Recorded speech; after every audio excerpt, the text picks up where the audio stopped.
না, ওনার মুখ্যমন্ত্রী হওয়াটা উচিতই হয়। থিয়েটারে ভণ্ড মানুষদের সংখ্যা অত্যাধিক হারে বৃদ্ধি পেয়েছে। বাবা বললেন যে অ্যাডমিনিস্ট্রেটরকে সবসময় খুব খচ্চর হতে হয়, তা না হলে ভালো অ্যাডমিনিস্ট্রেটর হওয়া যায় না। কিন্তু জটিল চিন্তা ভাবনা থাকা দরকার।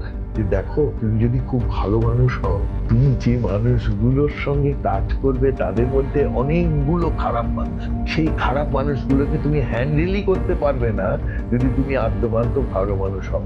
তার সবচাইতে উৎকৃষ্ট উদাহরণ আমাদের পশ্চিমবঙ্গের বুদ্ধদেব বাবু, প্রাক্তন। আজকে ওনার জায়গায় যদি জ্যোতিবাবু থাকতো, সিঙ্গুরও হতো, সমস্তটা হতো। কিন্তু উনি ছিলেন বলেই বলবো না, উনি অত্যন্ত ভালো।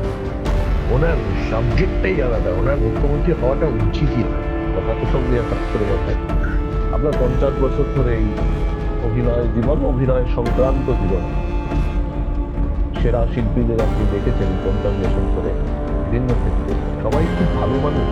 মানে ভালো শিল্পী হতে গেলে ভালো মানুষ হতেই হবে, এই কথা কবিতা আমার বিশ্বাস। এই কবিতা। কিন্তু এটা তো আমি মেলাতে পারি না। অভিজ্ঞতা কি? অভিজ্ঞতা একদম উল্টো কথা হচ্ছে।